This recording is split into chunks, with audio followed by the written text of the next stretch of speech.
Foul trouble, scoring droughts, blown leads.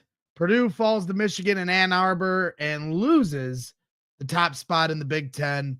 We're talking about it all on Boilers in the Stands post-game show starting right now.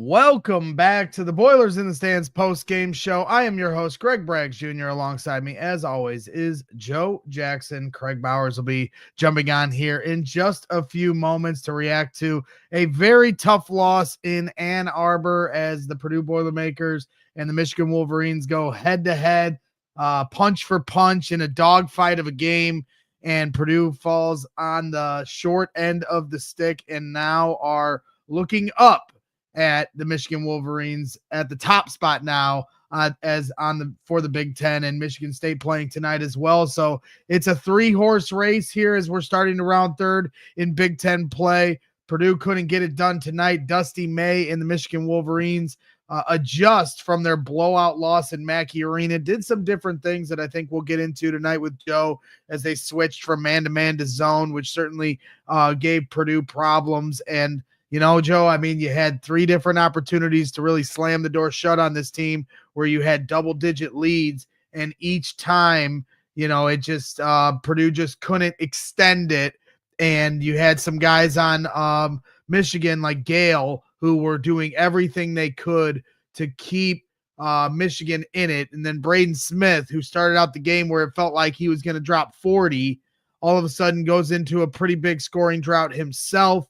Tried to do everything he could at the very end of the game to pull off a miracle winner. They could not get the ball down the court after, a couple missed free throws led to an attempt at a game-winning shot and some theatrics, but nothing doing there. And so Purdue now falls to Michigan, and we are here to pick up the pieces on the Boilers in the Stands post-game show. Make sure you hit the like button while you're hanging out. Joe Jackson, your instant reaction to this tough loss. Yeah, I mean, obviously you want to win this one. It's not the end of the world. Purdue will move on, get ready for Wisconsin, another big-time matchup Saturday. But this is a game where I just honestly thought, like, I know that the talk will be no production outside of the big 3. I honestly look at it a little bit different. I thought there were some times it's a tough thing to have, right? Especially with Braden and TKR too, I think fits in this category of like at their core, they would just want to make the right play. That's who they are as basketball players. They are very smart basketball players. You might not find a player with a higher IQ than Braden Smith in the country. It did feel a bit at times, especially in that second half, where they passed up like a solid to good shot, trying to look for a great shot, but they're passing to, Furst had troubles with the ball, and Heidi had some turnovers, and really, I mean, just kind of everybody across the board. I thought there were some moments where it was like, yeah, I understand. Like, I'm not mad at you passing. I understand it. It's not a bad decision, but I would just like to see you two just kind of continue to take over this game because that's who you are. They had really no answer for Braden Smith most of the game. They had no answer really for TKR when he was in the game. Just would have liked to see that a little bit more, but right, there's a lot of things you can learn from, a lot of things to move on to. It sucks, but I don't know. It's not the end of the world, but still just definitely is it's going to be a big loss in terms of how we see the Big Ten standings in 4 weeks, I think we'll know. Right. I'm not sure. You're the one that knows the schedule better than me at this point. My head is collectively spinning after getting back from New Orleans and the Super Bowl coverage, and got the NFL Combine here coming up in a couple weeks. So, as far as sports coverage is concerned, I leave it to you to make sure you know what the schedule is here. It's a tough one. It just frustrates the hell out of me to watch this game because, okay, fine. Michigan's a good team. We're all fighting for the top of the Big Ten. But when you're up double digits, not 1, but 2, but 3 different times, They shrink the lead to 2 at halftime. Purdue comes out and pushes it back to 10. There was multiple times where they were able to double the post, force turnovers, and get Michigan out of sorts. There was a point in the first half where they had 13, 15 more shots than Michigan, and yet they were only up, 4 or 6 points. And so how they weren't able to extend the lead from there was just frustrating. You just wanted them to really step on their throats. And it got lost there for a little bit where it's like, man, Braden Smith, you got to give them credit in that regard. The way Braden Smith started this game, it looked like they were going to have no answers for him. And obviously he's always going to have an impact, even if he's not scoring the basketball, but they made life difficult on him and they were making other people, try to beat you there. And there were certainly some different times where there were lineups where it was Braden and a lot of young bucks, Raleigh Burgess and CJ Cox and Camden Heidi and guys that you don't necessarily depend all the scoring on. I think the other aspect of this game that, is frustrating, but I don't think there was anything there that you could say wasn't clean or fair was the fouls. You had both Caleb Furst and Trey Kaufman-Renn foul out of this game, and that had a huge impact, not just fouling out of the game, but their foul situation throughout the second half. It takes an effect on how you play the game. And once you have to start taking those guys out, and once they're officially out of the game, now you're no longer able to switch, And then there was obviously the big moment as well, where Raleigh Burgess gets fouled. And, on its surface, it's like, okay, that's good. The clock stops. Oh, but wait, Raleigh Burgess is a 43% free throw shooter from the line. He just doesn't shoot that many. I'm sure one day he'll, be a good free throw shooter. But that's a tough spot for him. So it was somewhat unlucky. I mean, Braden made the shot. I don't know if he would have taken it had there not been a whistle. But regardless, I just thought that was an interesting sequence there. Kraig Bowers joining the show now after Michigan takes a tough loss as Michigan, throws the counterpunch after Purdue really hit him in the mouth at Mackey Arena. So you got to give Dusty May and the Wolverines a lot of credit tonight. Oh, without a doubt. I thought Michigan made some good adjustments. I don't know what Joe has already talked about, but I thought they did a much better job of just spacing Purdue out. They hunted matchups where they could get some one-on-one type of action against some guards that aren't the greatest guards. One-on-one defense, I thought they went away from that 4-5 pick and roll a little bit more and just tried to utilize their overall talent a touch more. But this is a weird game for me, right? Because I look at the team stats after every single game, and you just roll through these team stats, and you're like, okay, 2% difference in field goal percentage. Purdue shoots 5% better from 3. We out-rebound them by 4. We out-offensive rebound them by 2.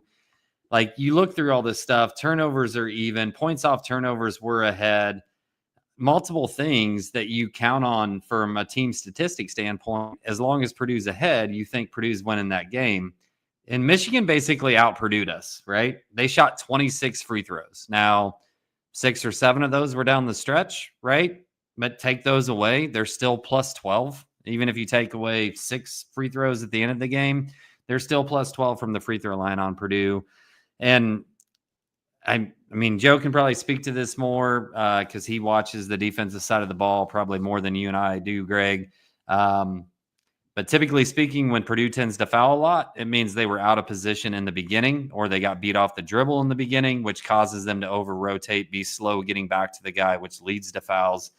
I have a lot of thoughts on this game. And I know, Greg, I remember a couple of games ago when I jumped on late after a press conference, you said, this is, I think it was the Ohio State game, where you said something about this is the first time Joe sounded mad.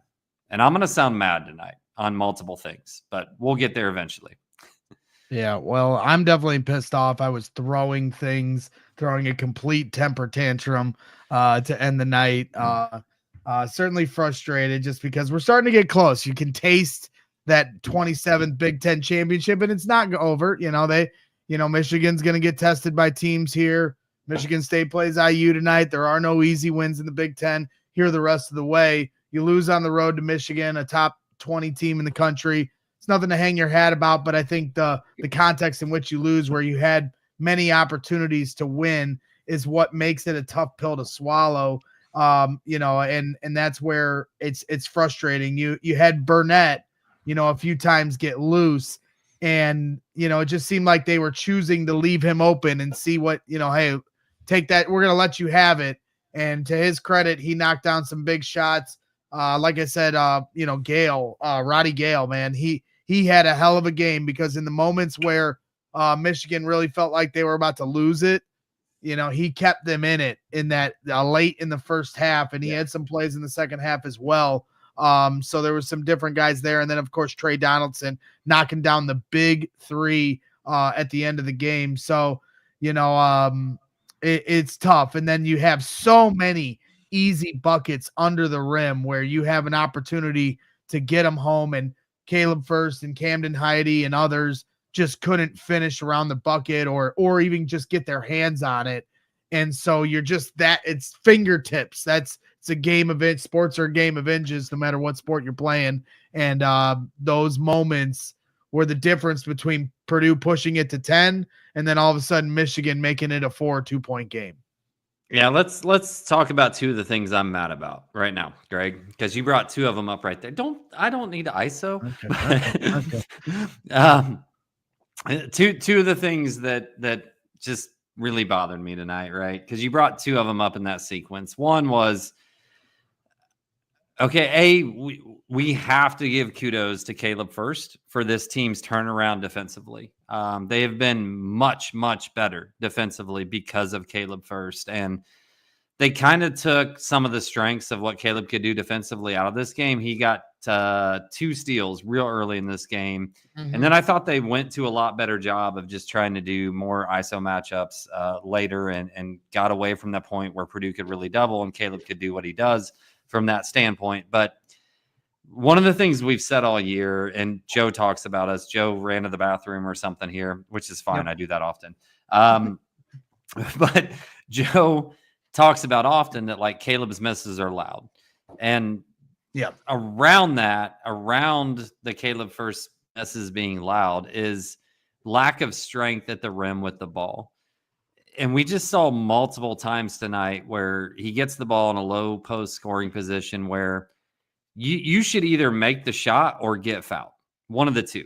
Like if you go strong with the ball, we saw it multiple times on the Michigan side at the end of the game where they went strong with the ball. Purdue tries to strip. A couple times it looked kind of clean. But if you go strong, even if it's a clean strip, just because of the way it looks, because of the way your hands come through it and everything else, you're going to get the call more times than not. And Caleb just got the ball took away from him multiple times. And there was another time that's not on his missed field goals.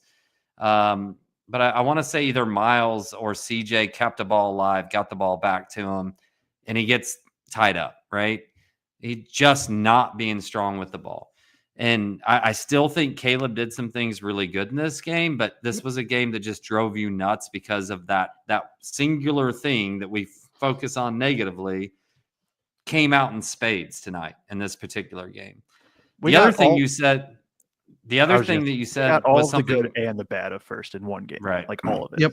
Yep. He was all over the rebounds. He was all over the boards, and defensively switching. But no, you're 100% right. And Joe's coined it. The loud misses, it can frustrate any fan, and it frustrates Caleb too. Let's not act like he's trying to, not finish there. Right. No, 100%. 100%. It's not for lack of effort, right? It's not like we are criticizing Caleb Furst the man or for lack of effort or what he's trying to do out there. It's just, it happens at a decent rate. And tonight it really, really came out. The other thing that you said was Cam Heide getting a shot close to the rim and not converting. TKR should have never thrown that pass, dude.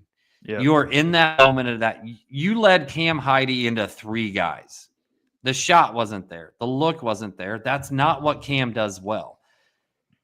This Purdue team is built around TKR and Braden Smith. You take that shot in that moment, right? And like, we love it when we see the big time guy pass up the shot, hit a guy with an assist, and they score, and you talk about how unselfish they are. That wasn't that moment. You were leading Cam into 3 guys. There's no chance Cam had at converting that shot. You've got to be the dude in that moment and take that shot. And that's what I mean, I talked about it a little bit in my opening. It's just like, even Braden at times, it was passing up like a solid to good shot for, in theory, a great shot, but who you're passing to, it's just like, just take the shot. Like, because I know I tweeted about the TKR floater too. Like, you just got to go up with that. You got to your short roll, you got to your 12-footer, you're on balance. Like, just go up with that. Like, I will live with you missing that rather than relying on Cam Heide trying to finish over I don't remember if that was Golden or Wolf that rotated back to him. And even with Braden, I think he got caught a couple times kind of under the rim, and Braden played awesome this game. Don't get me wrong, but we're just like, well, I'm not like mad you passed it because I understand, but you're the guy. Like, you just got to go. You just got to shoot. You live with that. Yeah. And I see Corey Lesney, being critical of Painter's, bench usage, saying, I love how Painter refuses to use the bench. 36 minutes for Lawyer is a joke. I have to assume Braden Smith had 40 minutes. I don't necessarily agree with Corey here. To me, Jakari Harris has been a big difference maker here, especially since Big Ten play has started, but he wasn't finding himself in the game, wasn't getting into it like where he had scoring moments. And, you got to go to your big dogs when you're on the road, tough Big Ten environment. I get what you're saying, trying to spread the wealth, but at the same time, like, okay, Camden Heide shouldn't have been passed that ball by Trey Kaufman-Renn, but he also had multiple opportunities on the outside to knock down a three. He's not trying to miss. It's the right shot, but you got to knock it down. I mean, that's life. That's the business of basketball. You're playing Big Ten college basketball, man. You're open in the corner. You got to knock it down. Again, not trying to miss. So I'm not trying to, kill him for it. But at the same time, we need those buckets. They need those buckets. Miles Colvin at one point came around a curl off an inbounds, chose not to pull the trigger. I thought Miles did a great job on the boards. I thought Miles was really getting in the action. So if you're not going to contribute from a scoring standpoint, you got to find a way to get yourself into the action in that regard. So, Camden Heide's still trying to find himself in exactly what his role is. I think Miles is closer to finding that than Camden is. And I know both of them probably had higher aspirations for what they wanted to be going into this season. CJ Cox, I think, if you want to talk about other contributors than the big three, was the guy, that inserted himself at different points and hit some big buckets. That sidestep three, that walked in 2-pointer mid-range shot was a big play. He did some different things, getting the ball up the court. No moment looks too big really for any of them. Raleigh Burgess also missed a bunny underneath where he could have slammed it home. He gets blocked by, I think, Trey Donaldson on the backside. So there was just all those little moments. Ultimately, I think that Braden starting so hot and then them making that adjustment. And Joe, I don't know if you want to go to the board here, but obviously the big adjustment was from going from man to man, then switching to zone. It certainly seemed to throw Purdue off. I don't know. I'm not trying to put you on the spot here. So if you don't have anything, don't force it, but it just felt like that was kind of a turning point moment of the game. Yeah, and it definitely was. And honest, like, I mean, I can draw it in a second as I talk here, but it just honestly, more than anything, just took Purdue out of the flow. It felt like, because honestly, especially when TKR was in. Now, when TKR was out, and I want to circle back to that TKR being out point in a minute, but when TKR was out, it's maybe a little bit different. But especially when TKR was in, like, I thought they got good looks. Michigan ran the Maryland zone where they run a 2-3 for 10 to 20 seconds, depending on the possession, and then they switch to man. And what that does is, like, if you're Purdue and you get the ball across, we'll say there's 24 left on the shot clock, in about 10 seconds, they're going to switch to man. You also know that Braden Smith and TKR are kind of just carving up whatever in man. And so you get into this spot where we could go against this zone. We could try to wait it out a bit and then get into our offense from there. And so I think it just, more than anything, just kind of made them be off rhythm a bit and just out of kind of the pace that they wanted to be at. And here, I'm drawing it up on the board here. Like, actually, Purdue, you saw the signal a few times. Purdue did a big X motion. And so, I don't know, something like this. like this is their base zone offense from what we saw today. And so Purdue's O's defense X's obviously. And so maybe this guy's even up here, right? Michigan, I thought was pretty spread out within their zone a lot of times. And there'd be just some passes back and forth, or like they still run their high ball screen, but at the base, it's just trying to get TKR in the middle here because he honestly is just a zone beater. If you can get him the ball here, he can drive to his right hand. He could go here, spin, and get to a little floater. If you collapse, right, he has shooters, he can kick out. And so that's just kind of the base zone offense. But when like a lot of times what would happen is if you get the ball here, say it's now 17 on the shot clock, Michigan just goes man. So now they man up everywhere. And so now any drive is kind of like help. And then you're just kind of making plays from there. Obviously, high ball screens, they still found some success, especially if timing kind of like, okay, they're about to switch into man, where, right, if we're something, we'll say, I don't know, something like this. And so Brain's coming off here. You have this screen right here. They would do a good job of timing this, where it's like, okay, this right now is going to be, actually, he would probably be here, where this is now man, and then they can rescreen and get into their actions. But I really do think more than anything, it just made Purdue have to like stop and think. And right, Purdue is such a high IQ team, especially Braden and TKR. You don't want to give up any advantage of like allowing teams to process the game. I'm trying what Braden, there it is. Braden and TKR, like they process the game at such a quick level. It is quicker than most players that they are going to go up against. Danny Wolf is maybe one that you could argue for Michigan, and I wouldn't have an issue with that. Where like you want to just play and flow because their instant reactions and their gut instincts are just better than most players. And so you can play off of that. You can play in this free flow a little bit more, not necessarily run and gun, but just pacing of like, yeah, does not let the defense have any chance to kind of recover because we can just punish you immediately. And I think the zone took that away. I think that's a good call, Joe. I just realized Greg wasn't jumping back in. He usually does. Well, but he was muted. I was muted. Oh, okay. I didn't it know usually goes one of us and then back to Greg. And I'm like, okay, Greg's not talking. I guess I'm up. Which is a shocker for all of us. I don't know if you have anything to add to that, because then I was going to switch it back. I don't necessarily have anything to add to that, but I just want to jump back on to something you were saying earlier, Greg. Back to the things that I'm mad about.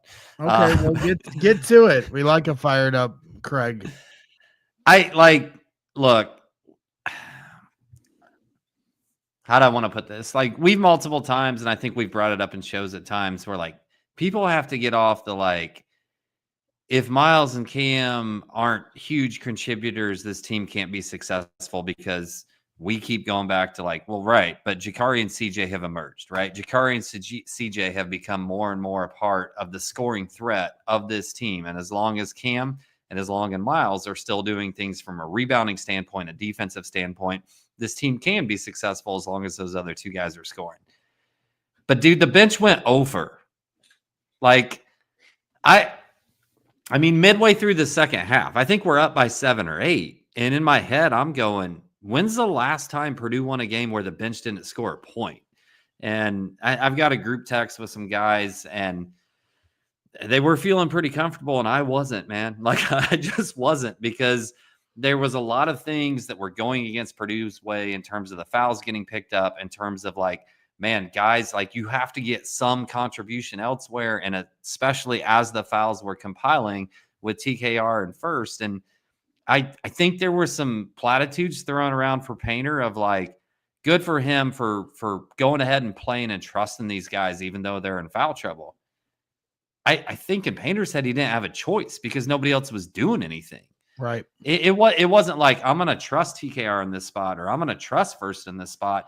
We were getting nothing from anybody else that wasn't in the starting five other than Miles Colvin rebounding and defense. And even that was the defense itself was yeah, from everybody. Right. I mean, that's honest. That's a bigger thing too. And I'll just jump in quick. The defense from all the role players, CJ, Jakari, Colvin, Heidi, Burgess, even like CJ probably had a couple moments and Colvin probably had a couple moments. I don't think the defense was good across the board either. And that's a big thing too. You're not getting production offensively. CJ knocks down a couple shots. Credit to him for that. You're also not getting the defensive side either. Yeah. No, I'd agree. CJ had a turnover. He ties somebody up. Like you're right. Like he had some moments, but it wasn't great across the board. But I mean, how many games are you going to win when you literally get 0 points from the bench? And it didn't look like any of them were ever in the flow of the game or figuring out how to contribute across the board. And I like Cam as much as the next guy, but when Furst fouls out, like, there's a piece of me that's like, man, just play Raleigh. Like, at least you have a big body down low. Like, because if you're not getting anything out of Cam defensively out there, at least have that big body down there. Well, and I think maybe part of it comes down to how well Raleigh is able to switch in those moments too, right? Defensively, because these guys, are gonna. Yeah. Well, I mean, I get it. I get it. That's where they were getting lost and giving up some open threes, whereas where they were trying to double the post, they weren't closing fast enough, or Michigan was getting it out of their hand before the close was actually happening.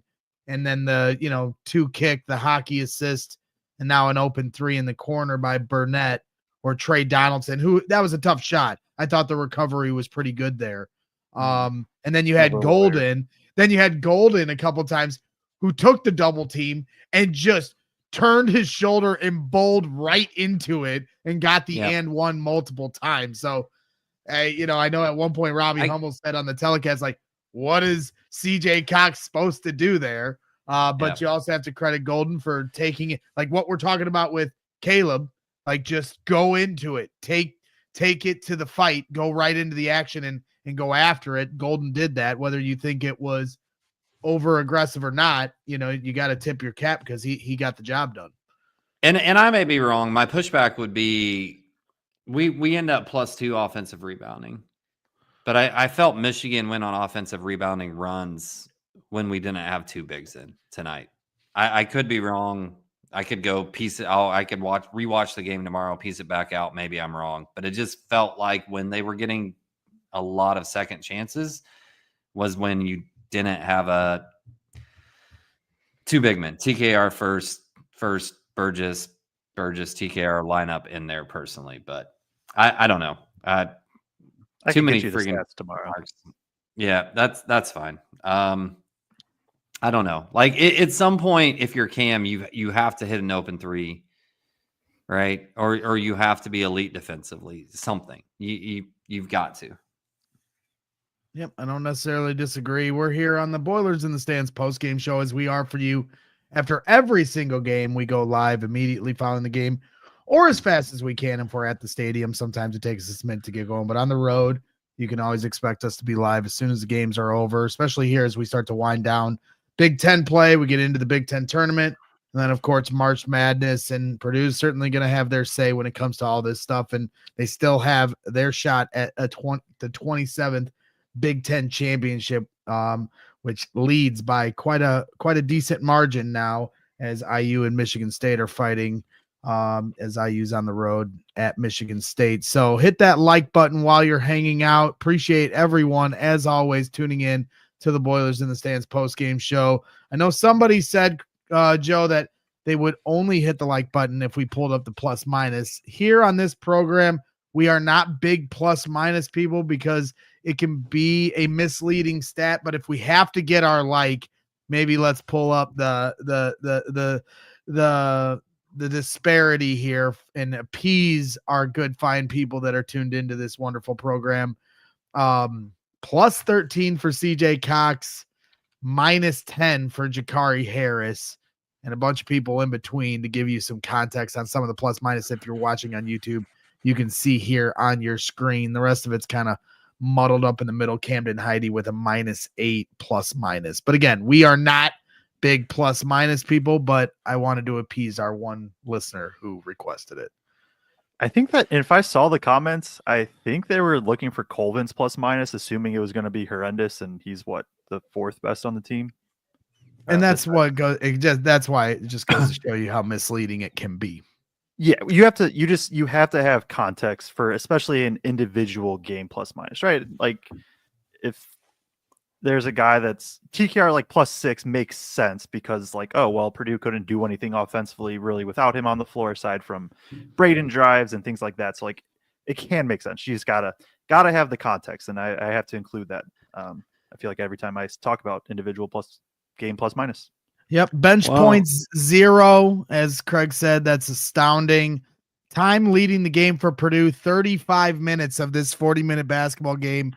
They only trailed for 3 minutes of this game, but it was an important 3. It was certainly those last couple minutes of the game, and that's the difference in the basketball game. So, I mean, how many turnovers did they end up with? It wasn't like they had too many turnovers. Both had 11.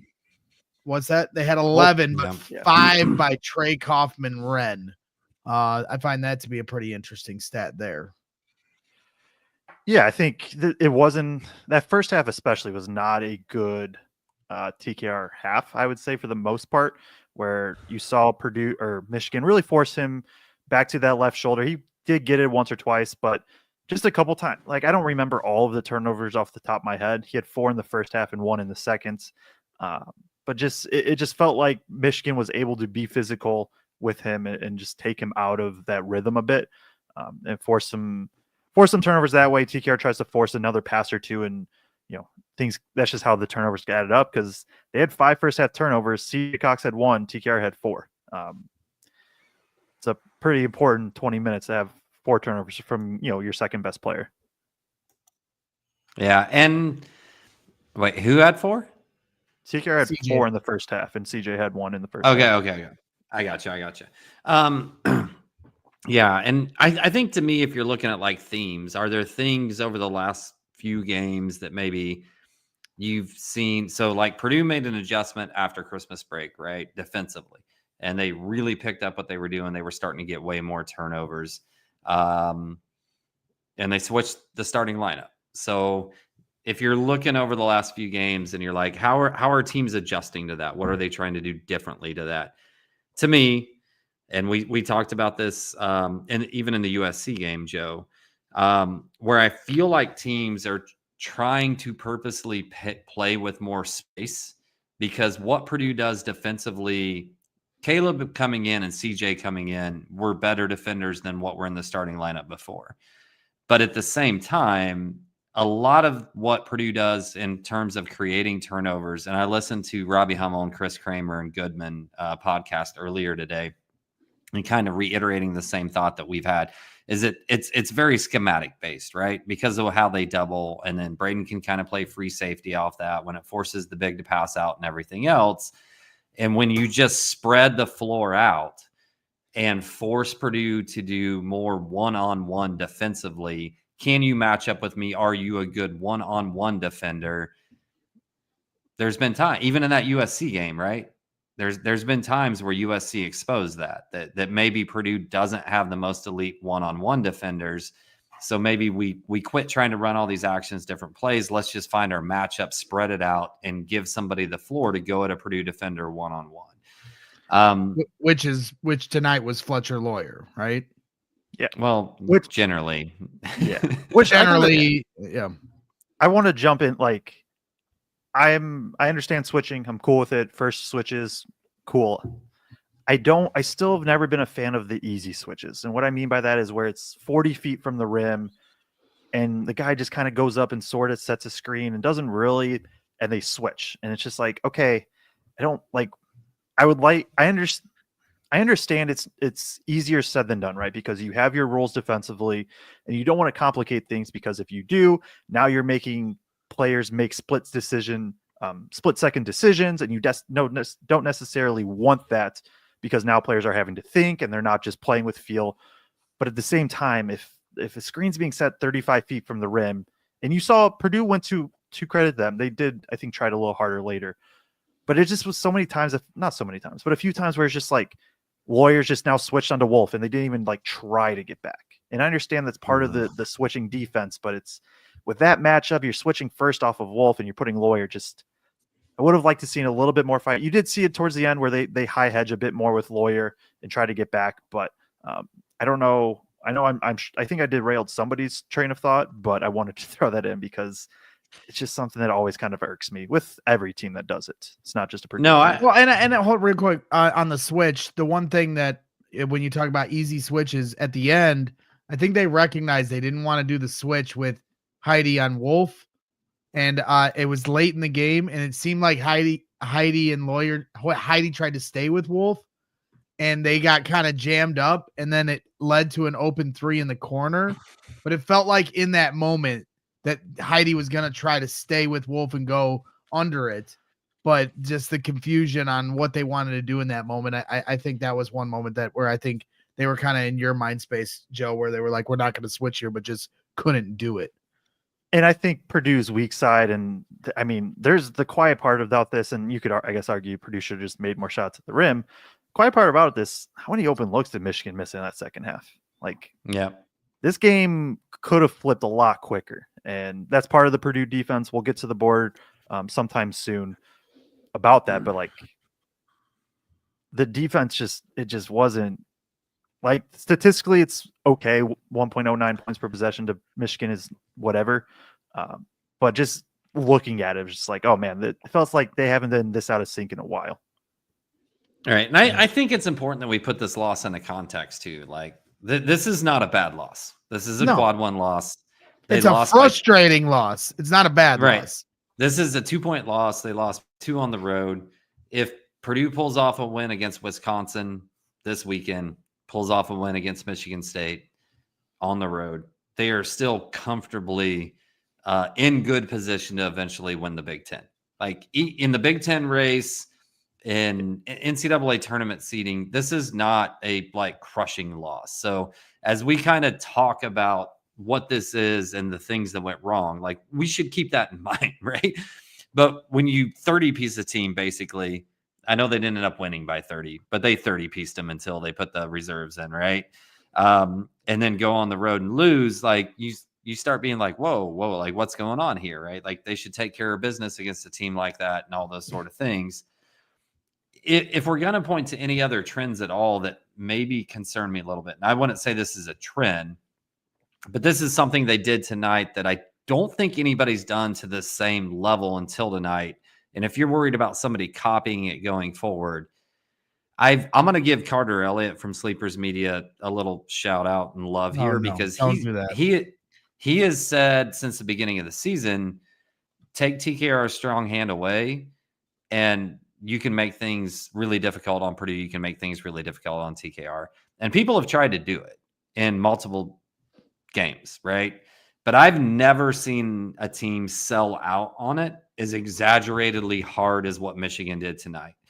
And it didn't seem to bother TKR near as much in the second half. I felt like he just went to that mid-range push shot a lot more and didn't worry about getting as close to the rim. But it bothered him in the first half. And to your point on the turnovers, Braggs, I think a lot of that was him fighting to get back to that hand and then having to try to kind of like bail out late in that when he didn't have his move. I mean, am I right, Joe? Like, it felt like they exaggeratedly sold out on that. Golden was early in the game, like 2 possessions in a row, basically was like TKR I have something drawn up. I'll flip to the other side really quick. Board. This isn't even like board. This is just TKR had the ball here. Looks like a board to me. Well, fair. TKR had the ball here. Golden a couple times was playing like that. Like he was on top of TKR. He was begging for him to take the drop step. Like he was just go. And I don't know. That's the confusing thing I think with TKR is like nothing that he has done doesn't like there's nothing that he's done that makes me think he can't like spin back. Like that's been one of you. I think you mentioned it last post game, Kraig, right? Where that's one of TKR's like go-tos last year was just that quick spin baseline. And maybe thinking back, maybe he went to that for the right more. But he did it a few times tonight, where he did spin on the drop step to put it in, which I feel like he doesn't do enough because I think most teams are giving him that leverage. To Craig's point, I don't think it was as aggressive as Michigan did tonight. But it is interesting. Like when you talk about Caleb, just go up with it. Well, TKR does the same thing. The difference is he puts the ball in the bucket. He might take a minute to get into his motion and do what he's trying to do, but he's very deliberate about once I get the ball, if I have to reset to get back to what I'm comfortable with, that's what I'm going to do. But that takes seconds off the shot clock. That takes a minute for the defense to recover. And that changes kind of the complexion of just being able to go straight up with it, which TKR doesn't always do. And neither does Caleb for that matter. So the difference is TKR has a lot of loud makes and Caleb has a lot of loud misses. And sometimes it befuddles me with Trey Kaufman-Renn. He is outstanding. It's almost unbelievable to watch him have to reset his motion every single time, but still make the bucket. At one point, he had Dusty May was screaming for 3 seconds in the lane, but how he put that ball in, with two guys draped all over him, but that's just what he does. He makes the hardest shots. I'm not going to say look easy, but he makes them somehow, some way. But at some point, those low percentage or tough shots, those chickens are going to come home to roost. You're not always going to get those bunnies to fall. But to TKR's credit, he's shown that he's been able to do it all season long. It's just, obviously when you have, the 2-time National Player of the Year, as easy as he made it look for a couple years, you kind of forget what grinding post play can be in the Big Ten when you don't have the cheat code that is Zach Edey. Yeah, and I mean, we're talking about TKR went 11 of 19 from 2 this game. He had 22 points. Didn't get to the free throw line, which only third time this year that's happened. But yeah, I know, he has the spin move. I don't know why he doesn't go to it a bit more. It is kind of my summary. I just don't. He has touch. He has good footwork. I guess it's just a comfort thing, or he just knows it's he's so 100% dominant with the right thing. hands. It's 100% a comfort thing. He knows he can make it going right, and he's gonna. Doesn't matter what's going on, he's gonna try to get into that motion no matter what, because he knows he can get it. He's almost automatic with it. I mean, at one point he was 8 of 13. I'm like, this dude is the most efficient machine I have ever seen in my life. Obviously just throw Edey out of the conversation because that doesn't even count. But it just sometimes it just baffles me how he's able, it is the hardest 13 shots you'll ever see, and then he's 8 of 13 after it. And you're like, how? The other team's got to be pulling their hair out because it's not like they're doing a terrible job defensively on him. It's just better offense. And TKR in many ways was incredible tonight again, right? He does things offensively that are really good. He had some really good defensive moments too. But he's got to learn how not to foul. and when I don't remember which foul it was. It might have been his third foul, might have been his fifth foul. I don't remember.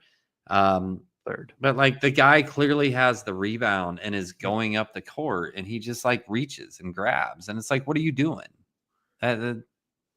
There's no chance that is a positive play. You are not stealing that ball. You just added one more to your total. Now, with that said, it was his fourth foul that a guy drives into him. He walls up and goes straight up and down. That's a bullshit foul. Bullshit. Yep. He should have never picked up that fourth foul. It should have never been called. Caleb had one that should have never been called. That was the one where Golden really sold that he got raked. Yeah. But they called it a travel, and then they overturned it to a foul. That was a big moment in the game too. Yeah, and I want to make it clear because some Purdue fans were really in the second half being the fouls are all going, or all the calls are going against us.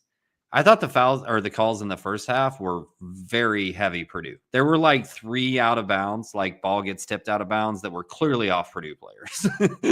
Clearly in the first half. That should have been Michigan's ball that came back to Purdue. So I don't know that in the totality of the game that anybody got more calls or not.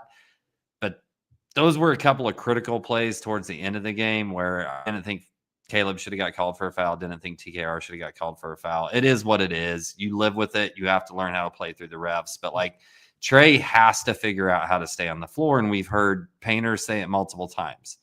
Robbie said it on the telecast today. They said asking him about the foul trouble with Trey Kaufman-Renn. He goes, well, I wish he wouldn't. I wish he'd stop. I wish he'd stop.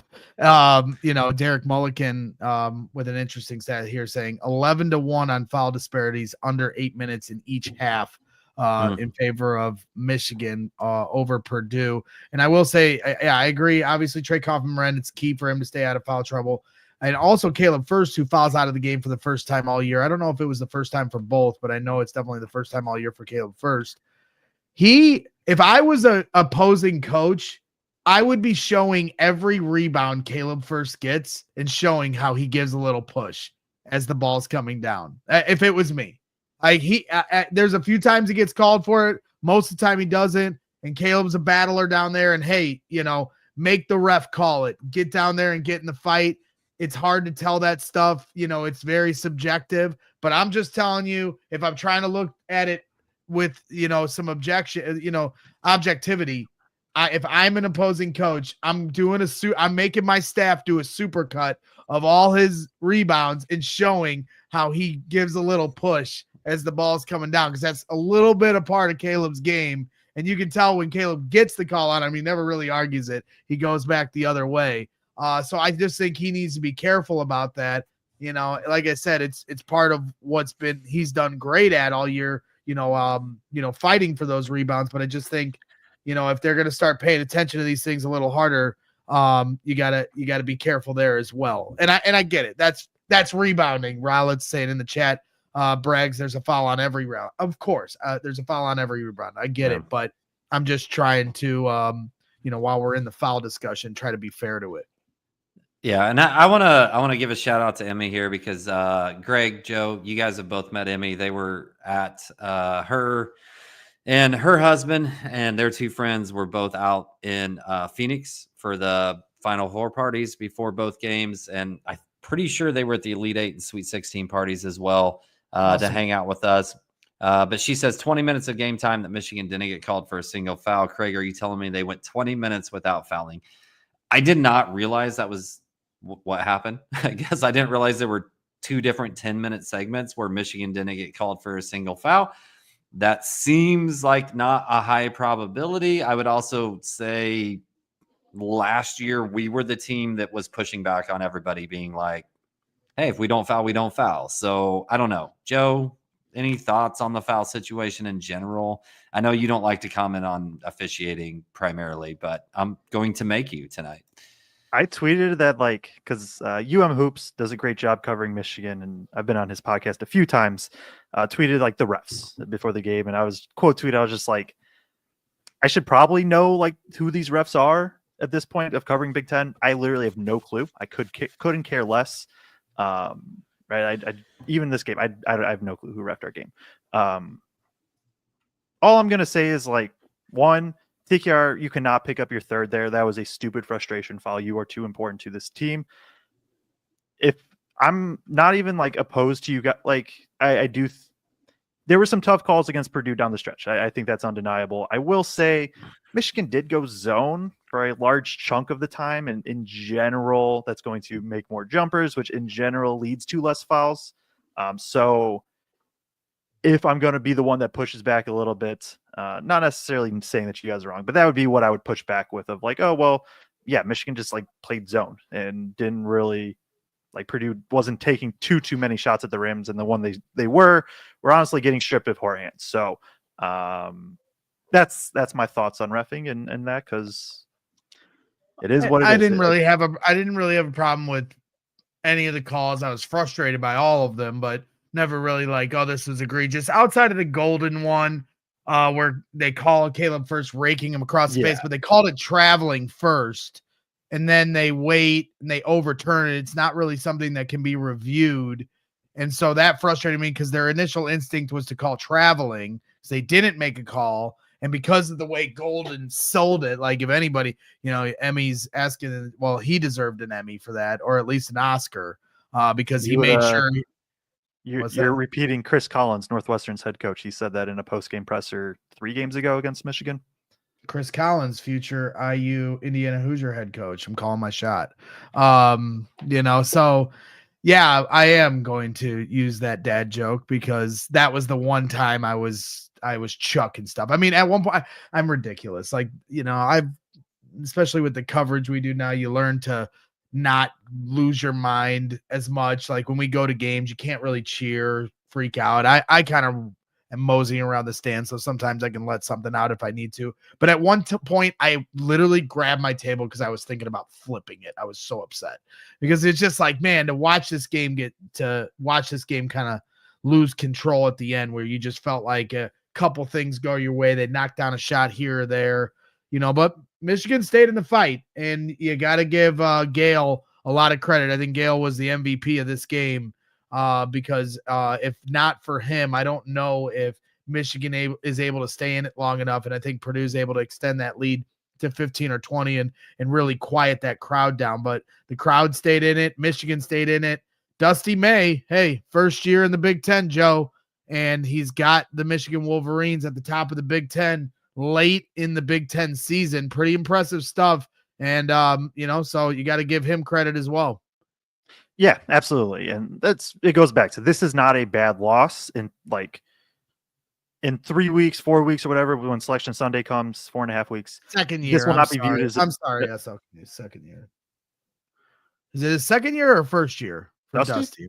First. Yeah. First year. Sorry. That's okay. I trust that's okay. She said second year, and I was like, okay, well, maybe I'm losing in my mind here. First year. That's what you're good. First year at Michigan. It's not going to be a bad loss. It's just frustrating within this game seeing what Purdue did. But no, Dusty's a really, really good coach. I know the IU head coaching gig for Purdue fans is fun to poke fun at and all that. As a Purdue fan, I would be hoping everything that IU does not get Dusty May as their head coach, because I think that's going to be a really good program if that happens. I would also say I hope that IU doesn't get Chris Collins, right? Yeah, from Northwestern. Yes, because I think Chris Collins would also do a really good. I had never thought about that, Greg, until you said that. I texted my co-host Mark Carmen, who's a diehard Northwestern fan, and because everybody's throwing these different names out there, and I was like, why not Chris Collins? I mean, he's doing it. He knows how to coach in the Big Ten. In all honesty, he's kind of at an end of an era. He got Northwestern, right? Kind of like if you're a Purdue football fan, right? The Jeff Brom, I got Purdue football as far as I feel I can get Purdue football to. Now I'm gonna go to a program that I think can get me further. Whatever. It feels like that spot for Chris Collins. Quietly, Greg. I would think that would be a really good hire for IU, and it would scare me a little bit if Collins went to IU. But let's hope that doesn't happen. Or Dusty May, either one. I don't want to see either one of them end up at IU. I want them to make Dusty going there, I think, is somewhat of a he has all the resources at Michigan. Why would he leave Michigan, a great program, to go to IU, who is a struggling program right now that has a lot of culture that needs to be rebuilt there? You have the resources, you have the ability to get transfers and money in there, but you have all that at Michigan. I can understand Chris Collins upgrading from Northwestern IU, but Dusty going from Michigan to Indiana, I know there's ties there, but it just from a business standpoint and a career standpoint, I think it's a risk for Dusty. Well, all I want to add is Dusty kind of said on a radio show recently that he kind of had to work really hard to get NIL for his program, and IU is no official numbers are out, but IU pretty widely known as had a top 5 most expensive roster all year. So I do think it's probably still an upgrade in resources. And he also did not say he wouldn't take the IU job. He very carefully walked around that and didn't say he wouldn't take the IU job. He just talked about how good the Michigan job was, which is kind of funny. But what did you guys think the turning point? If you can point to a turning point in the game of this is where I felt like it flipped a little, or Purdue didn't do enough in this spot. Do you guys have a moment that sticks in your head? I can't tell you exactly the sequence, but there was a point where Purdue had the ball. They're up 7. They take a 3 and miss it. It goes back the other way, and Michigan goes on a 5-0 run, and all of a sudden it's a 2-point game. I believe it was at the end of the first half. And I felt like, for me, I can't tell you exactly who was shooting, or, everything gets lost after the melee in the second half. But for me, that was the moment there. And I know they had another moment in the second half where they're up 10, but like, for me, that was the big moment. Like, come on, you got to close the door here. Yeah, I don't remember specific time, like, right, because I took notes. So Furst and TKR both with 3 fouls at 13 minutes left in the second. Purdue's up 8. All starters back in with 7 minutes left. Purdue's up 5. So it's like, yeah, it's not great, but you go -3 without TKR and Furst in both of them. You live with that. Probably like, I don't remember the exact time, but 5-ish minutes where there was like twice I thought Braden just passed up it would have been tougher shots, but just trying to force to guys that were open. And then I think turnovers happened. Like, one, I think, was a drop off to Furst that gets stripped. And then obviously the TKR, like, I know the TKR one was late, but I don't remember exact minutes, but it's that kind of general spot of like, oh, Braden should have just shot that, and TKR should have just shot that. Joe, you're wrong. Because Greg and I were thinking about the same moment. There was I'm just kidding, Joe. I'm not actually telling you you're wrong. Greg is fiery tonight. I like it. It was 37-30 for like, I want to say 3 or 4 minutes. Yes.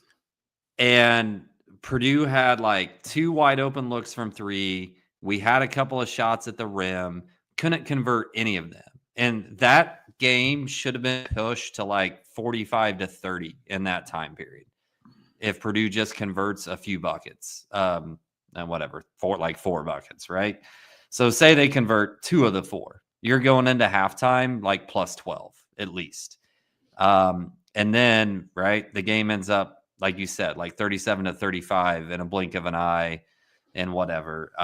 It just, I don't know. I thought that moment was a stretch, because that was a like, put your foot on their neck and put them out of their misery moment. And we just didn't convert. We didn't do it. I'll give some love though to some of the comments. Yep. So Tammy says, ending the first half, letting them get close. That's kind of what we were pointing to. Somebody else, where's it at? Jeremy Armstrong. Rowlett says Furst going out. And I did think that was key. And to the point of your plus minus, Greg, when you did pull that up, when you gave him that, like, I felt when we didn't have 2 bigs in, we were bad all night. And when we played with a small 4, right, we were -8 in that stretch. So I'll give Rowlett some love there. And I was also getting ready. I was getting ready at one point in the first half when Braden and a bunch of guys that are really the main scoring contributors were out there, and Braden was making every shot. They weren't like forcing the ball out of Braden's hands. And I was like getting ready to use that as like the huge moment in the game where, you're letting TKR and Furst have a breather. You got a bunch of guys that aren't really your primary guys, and Braden was just killing them, absolutely destroying them. But then, everything kind of transpired the way it did. So that gets a little bit lost in the shuffle. I want to add, like, it kind of goes with this, and I didn't do my rotation chart for this game. Just Joe. Well, I feel like I watch the game better when I don't, and we're at the point of the season where it's just like, I can more or less tell you the rotation. Obviously, foul trouble makes it a little different. I do not like the all bench plus Braden lineup. Burgess cannot be out there without one of TKR or Lawyer. Like 100%. Cannot. Now Braden is so good that they can get away with it, but I do think you can rotate, right? Because the lineup that I'm talking about is Braden, Jakari, Colvin, Heidi, and Burgess. Yep. I want one of Fletch or TKR out there. I understand you want to get the minutes, and if you can survive the minutes, like, right, Braden is good enough that it can happen. And he honestly might have even this game. I don't remember the exact sequence, but like, there is nobody else besides Braden out there. Jakari, Jakari's had his moments and has had this games, but he's still, I don't think, somebody you want to necessarily rely on being the second option offensively, and that's what he is when that lineup's out there. Now, I've written that lineup down for like the last 3 games in a row. Like, what is this? Like, what are we doing right here? I get giving guys rest, and maybe it pays off at the end of the season, right? That we're giving those guys a little bit heftier rest, like I said, because we've been critical about that at sometimes with Painter about like focus at the end of the season, not so much at what's going on during the way. Let some guys develop, all that sort of stuff. But I don't think you need to do it with all 4 bench players at the same time. You can change that rotation slightly so there's at least 2 starters out there. But ironically enough, like I said, while I agree it's not a good lineup to have out there, they extended the lead. Braden was playing in that moment. I mean, you can't go to that well every time, but it was an impressive moment for Braden Smith nonetheless. So at some point, these other guys got to contribute. Like you said, you can't having 0 bench points isn't sustainable. So these guys got to get in the fight, and Heidi obviously just can't get him to fall, and Colvin I felt like was just being a little too. Normally Colvin's just pulling it, and tonight there was more than a few times I just think he was thinking about the situation, and I can respect that. That's some maturity there, like, hey, I want to make sure we get it to our stars, but at the same time, like, this is a go and flow kind of team. This isn't last year where you're going to be very stationary. We're going to be very deliberate, get it into Edie and do your thing. Nobody else, from an efficiency or shot percentage standpoint, don't take it. Like, let's make sure we get into our guy. Like, everybody's got to be ready to pull the trigger. So didn't happen tonight, and we can fight through all the different reasons why it didn't. It's definitely a frustrating one. I was screaming and hooting and hollering, trying not to swear. My daughter was begging for a bedtime story, so I had to do a bedtime story with her. She calls them kitty stories. She has like these 9 stuffed animal kittens, and I have to like do this like pretend story with all of them, and I'm doing this with like 14 minutes left in the second half, and I have to be very like creative with it. And she's like, you promised, and I'm like, the game. So then we're like doing a story that's surrounding around the game, and the kitties watching the game, and I'm like interjecting of why we're all angry at what's happening. And this was the chaos that was ensuing as I try to do to thread the needle between watching the game and being a good dad. So that was what I was up against in the second half. Thank you very much. We need one of those for the show opener. Oh my God. She was just, First of all, Greg, props to you for being dad of the year. That is big time to be able to still do that in them. I'm hoping your story, like if you're making the story up on the fly, I'm hoping it didn't get more aggressive because of the situation. No, it's very aggressive. There was fighting and whatnot. Yeah, well, they all, with me and my daughter, like Addie's crazy just like me, so they're always. No, I meant like the story you were telling. Like, did there become fighting in the story because you were more aggressive? Jenny gets mad because like I can't tell the bedtime story every night because it turns into WrestleMania every time, and we're trying to calm her down, not wind her up. But of course, I'm freaking out. So she has one of the kitties because my father-in-law, it was just his birthday, and for his birthday, this is incredible content. Yes, for his birthday, she took his birthday balloon. So now one of the kitties that we call Paris, because I brought it back from Paris, is tied with the balloon. So at one point, I called it the halftime show during a timeout break, and I'm just swinging this cat and just belting her with it and calling it the halftime show. And she's ducking, and I'm just like, because I'm going to make her pay for making me do this while I'm stressing out during the game. And so this is the coverage you guys get here at Boilers in the Stands. I need to know something from Tariq. He says Burgess needs. Why'd you do that? I didn't know what you were doing. He says Burgess needs to shave his head, and I don't know what that's about. So Tariq, come back with a comment later, because I need, is he gonna shoot better? Is he gonna rebound? I don't know what's going on there. So you got to tell me. Also, SLK is on one in the comments. I don't know what you like. I don't know if you went out tonight or what, but she is rolling in the comments tonight. Yes, we're having fun with it. Laugh to keep ourselves from crying. Tough loss, but As we said, because somebody said earlier in the chat, Michigan's got the easiest schedule the rest of the way. I got news for you guys. There is no easy games in the Big Ten. You can look at it from a standings and statistical standpoint, but look at what Michigan State just had to go through the last few games with UCLA and USC. You're bound to lose games you shouldn't. Every night's a test. Right now, we don't need to talk about it because I'm very superstitious, but there's a certain game going on that there's a dog fight going on right now as we speak. And so that's life in the Big Ten.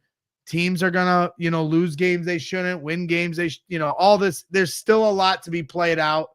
Purdue and Michigan split on the season. Michigan State, Purdue obviously is a big one.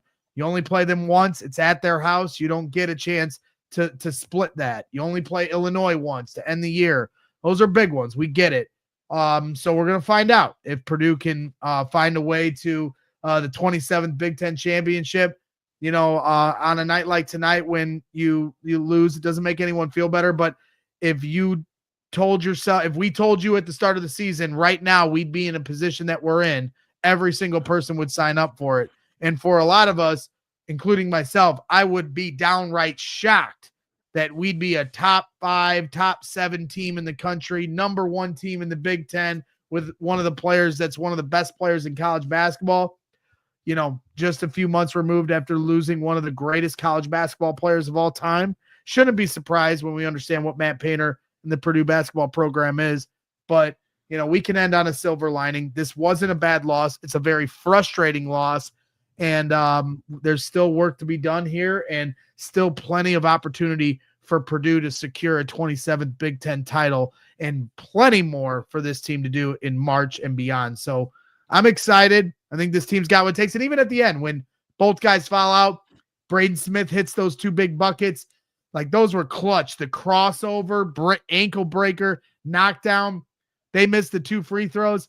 I think they should have just pushed the ball up the court. I know they're trying to find Braden and because he just hit those 3s, but get it up the court, find Fletcher, find whoever you can and hope for a miracle. And I just felt like, you can't really criticize how they tried to do that. Michigan did a good job of stopping the basketball, but I just felt like they're trying to find Braden, who's not getting up the court, get it up. Fletcher's got to be up there somewhere. He can knock that shot down too. It just didn't happen, but it would have been a fun moment had it did. But when the ball was up in the air, thought maybe it could go off the backboard and go in. They gave it a shot. They gave it their best shot, and they were down 6 just 10 seconds before that.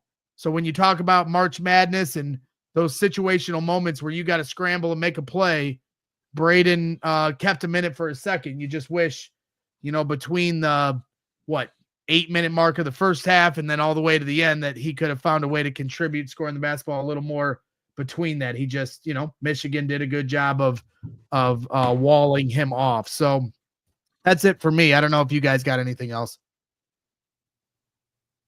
The only thing I got to say is I just called out like the running comments from SLK, and I actually meant Salty B, not SLK. So apologies, SLK. It was Salty B. It was Salty B that was going nuts in the comments. We love it. We appreciate it. Love when the comments are rolling.